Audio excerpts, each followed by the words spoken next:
Okay, now we're going to mount the rear derailleur. This is the Di2 XTR Rear Derailleur. We're going to mount this on the derailleur hanger of the bike. Now, the derailleur, when it comes from Shimano, is a little close-up view here. This is what it looks like. And it comes with this B-link attached for a standard attachment. We're doing a direct mount, so we have a direct mount derailleur hanger here. So we can take out this B-link and we're going to directly mount the derailleur onto the derailleur hanger like that. So what we need to do that is our hex key right here, and this is our 5mm hex key. And we're going to just pull this pin out. See how that pin's coming out? Pull this pin out. That pin pulls out of there, and then so we're going to directly mount the derailleur onto the direct mount derailleur hanger. So we're going to put that in there. Before I put that on there all the way, I'm going to take a little bit of grease, because as I was undoing it, I took some of the grease out of this little notch right here. I want this little notch here filled with grease. So I'm just going to fill that back up with grease. And then we're going to torque this down, and the torque specification for this is 10 Newton meters. So we're going to, first of all, we're going to screw that in there all the way.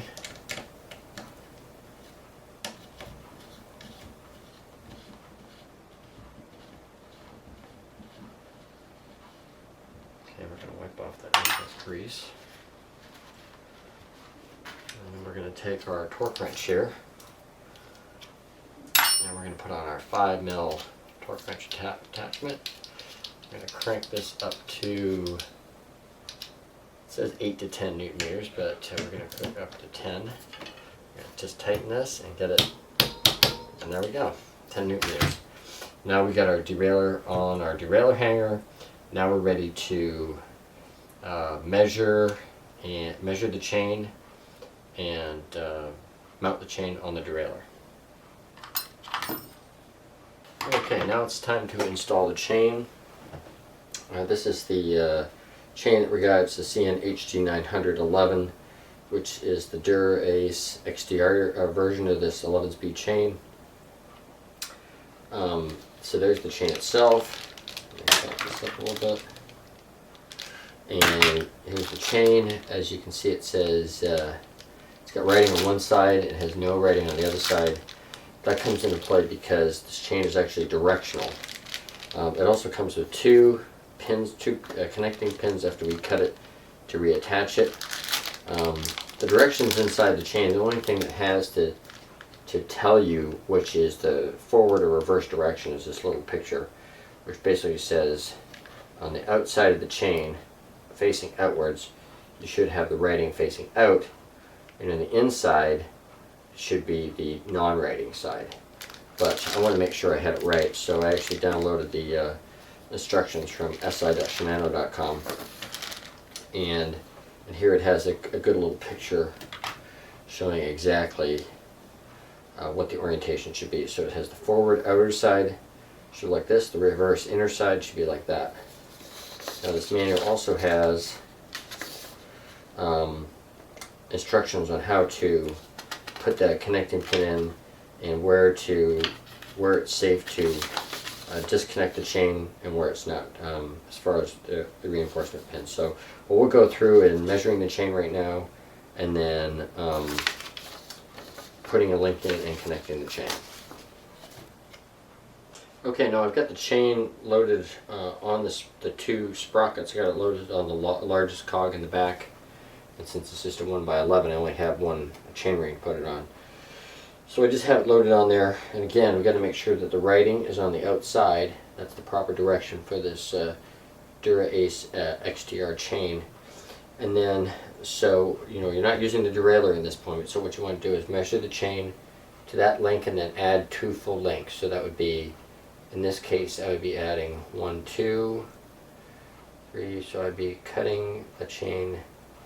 Actually, I would actually be cutting it back here. I'm going to add 1 more link, just in case I want to use a 34 chain ring in the future. I still can have some room, plus the fact I can always trim it. So normally we just use 1, 2, 1, 2 chain links, and that would be disconnecting it right here. But I'm going to, let me zoom in on that a little bit. I'm going to disconnect it one more down. I'm actually going to do it here. So it actually, technically it'll be 3 links. I can always take out the 3rd link later on. But that's what I'm going to do right now. But normally it's just 2 links. So that would be 1, 2, and I would be disconnecting it here and then attaching it up onto there. So let's go ahead and go through the chain breaking procedure and putting in our connecting pin. Okay, now we're going to go through and removing the links that I don't need. So we don't need these links here. I marked on the chain which link I'm going to remove, so let's go ahead and pull these off. So I'm going to put my chain into my chain device here. Hold on, let me back this up a little bit. This is, by the way, this is a Park CT3 chain tool device, or chain breaker. And we are going to put that in our device right there. Actually, I'm just going to take this and screw this down. And now we're going to push our pin through. So we got it marked right here. That's the pin we're going to take out. We're just going to slowly take our device and push that pin through.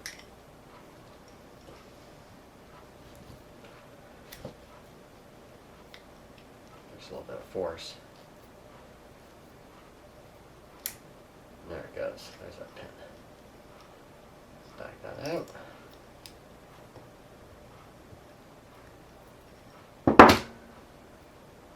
Bingo. Okay, so now what we're going to assemble this back together, we are going to be assembling it like this. That'll go there together like that. And then we're going to use the little connecting pins here. Comes with 2 of them. We're going to come from the written side, use the little guide pin there, and we're going to push that pin in place like that. It's going to push through. And this right here will end up being flush. Zoom in a little bit. So this right here will end up being flush with this surface right here, and it'll connect our chain.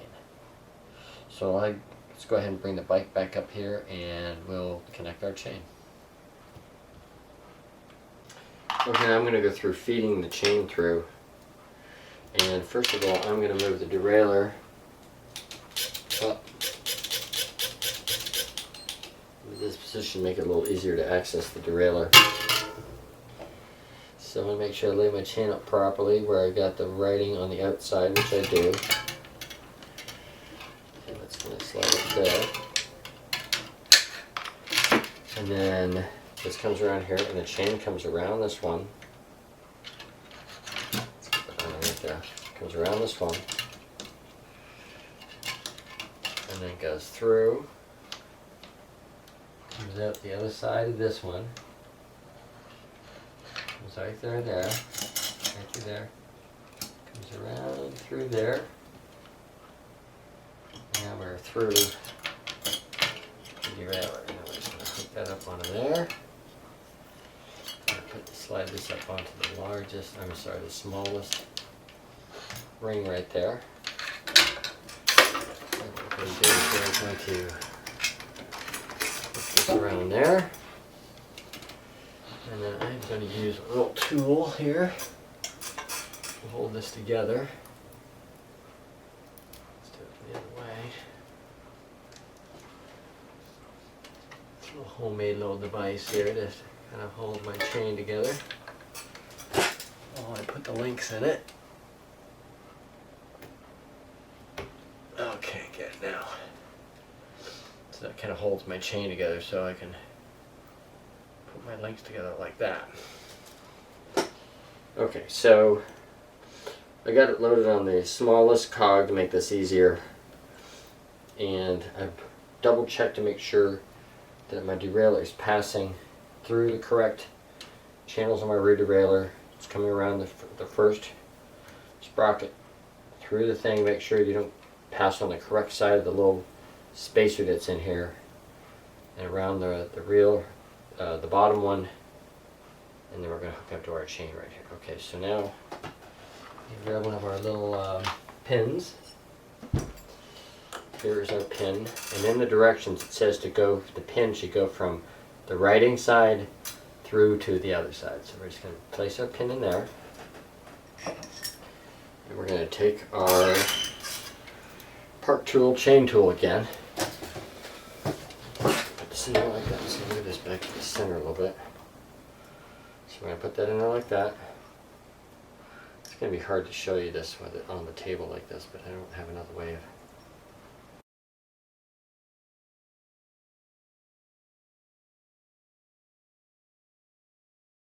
showing it. It's going to go in there like that. I'm going to back this up a little bit.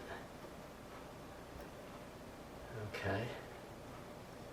I'll try and show you what it looks like once I've got it kind of lined up. Let's show the bike here. Okay, so that's what it looks like as it's lined up. I'll zoom this in a little bit here.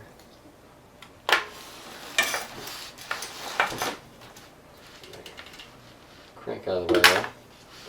So you can see I got my little device in there. I got my chain lined up. I got the pin lined up. Now I'm just going to take that. I'm going to crank the pin through. So let's just see if I can do this and be able to show you at the same time.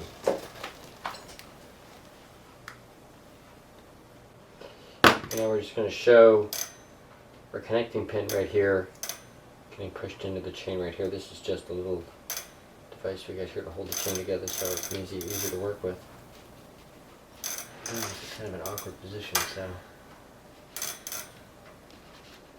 I kind of feel it pushing through now.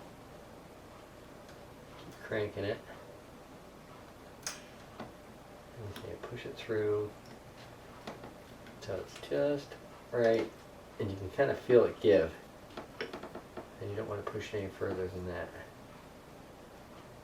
And that's in. Make sure that feels flush there. Looks good on the back side. The pliers, I'm going to put it on the pin right there, and we're going to snap it off. Snap. Okay, there we go. Our pin is on there. And you can always identify your pin because it's not hollow. Well, the rest of these XTR chain is hollow. And you can feel it really good. There's a little bit of a bump on the other side. And I'll show you that in a second what it looks like from the other side. Okay, now this is what it looks like on the other side. You can see there's a little nub right there. And the link moves nice and freely, which is important. And our chain is on. Now we can just take the little device off. Pull it together. And we'll see how our drive chain works.